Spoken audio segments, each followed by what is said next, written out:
What's going on mga kapadyak? So ngayon mag-bike check naman tayo nitong Trinx Honor Quest 1700 29er tour ng 2020 ang model. Kaya tara!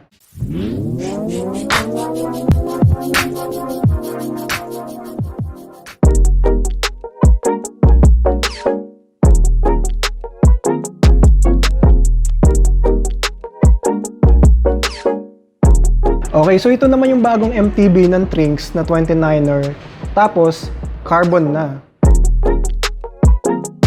So ito yung Honor Quest 1700.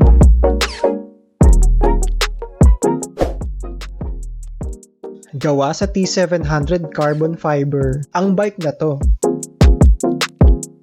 Nagawa mismo sa Trinx sa kanilang factory. At nagbigay si Trinx ng 5 years warranty para sa mga carbon fiber frames nila. So, internal cabling na rin pala to. Matte na ang pagka-finish ng frame at yung mga decals ay glossy na.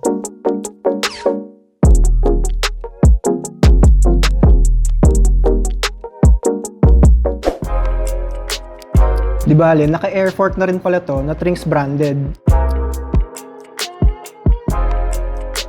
Ang design niya ay parang mga Manitou forks na naka-reverse ang arch. Black na rin ang stanchions niya na may 32mm ang lapad. Wala nga palang compression at rebound adjustments to. Pero for its price, I think reasonable naman ito.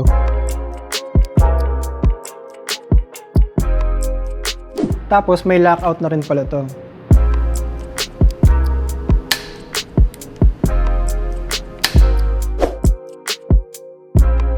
Yung crank niya is non-series na 2x.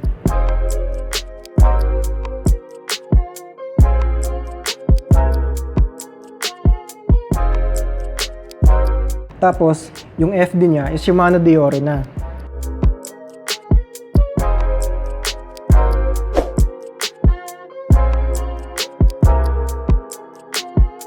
Okay, so yung RD naman is Shimano Deore na rin. And then, 10-speed na rin pala to, na 11x42 ng cassette.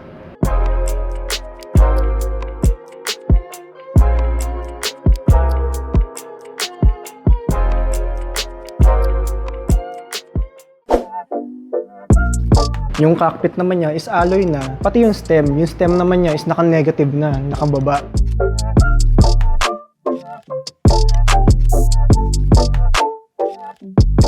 So ito naman yung brakes niya is Shimano MT200 na. And then yung shifters, Shimano Deore na rin.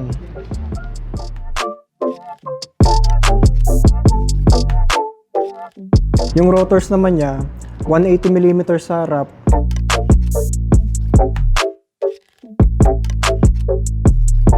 Tapos sa likod, 160mm.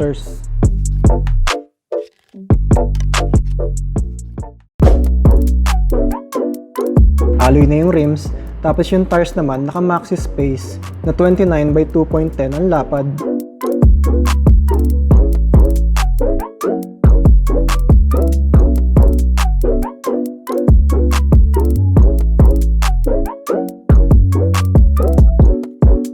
Then ito naman yung saddle niya, Trinx branded na.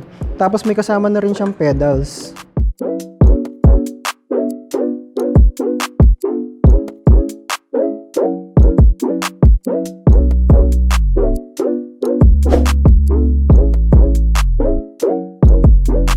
Isang malaking yes. Dahil sa price nito, hindi ka natalo. For around 30k, naka-carbon fiber bike ka na. Naka-Airfork na.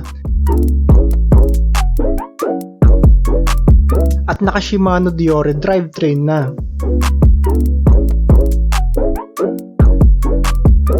Sa ibang brands yung 30k mo, naka-alloy ka pa. At mas mababa rin yung components nun kesa dito. Kaya kung value for money at tibay ang hanap mo, dito ka na sa Trinx Honor 1700 Quest. Like mo naman yung video kung nagustuhan mo. At comment mo na rin sa baba kung ano pang bike ang gusto mong i-bike check natin. And subscribe and click the bell button para kasali ka na sa bell notification squad ko. That's all mga kapadyak. Till next time.